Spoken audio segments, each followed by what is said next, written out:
Thomas and the Railtour. The engines were excited.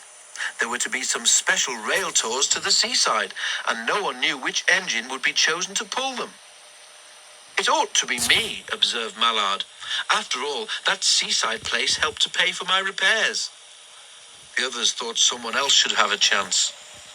Thomas knew he would not be chosen, but he enjoyed listening to the others arguing. He was pleased in the end when it was decided to give the trips to Green Arrow. When Green Arrow returned from the first tour, he said he had never seen so many people.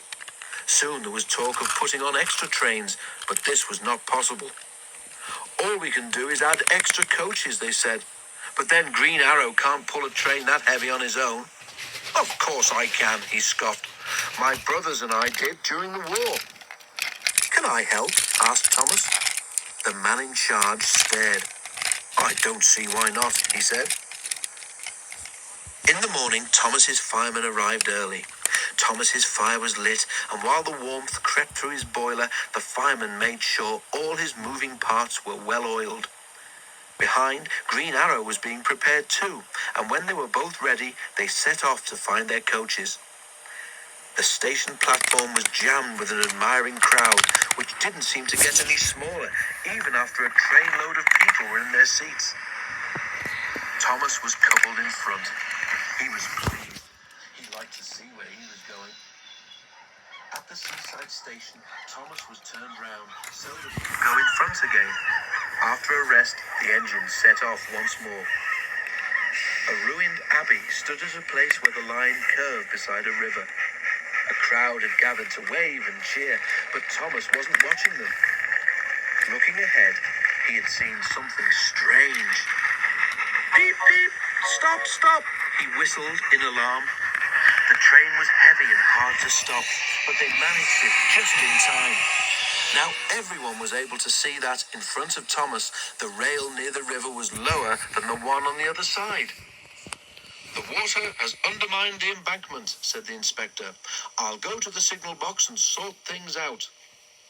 Buses came for the passengers, but it was late before the men decided it would be safe to use the other track. Together, the engines pushed the coaches back to a crossover. On his own, Thomas slowly crept past the landslip. Then, very carefully, Green Arrow pulled the empty coaches by, and together they brought the train back to York. A few days later, a party of important-looking people came into the museum.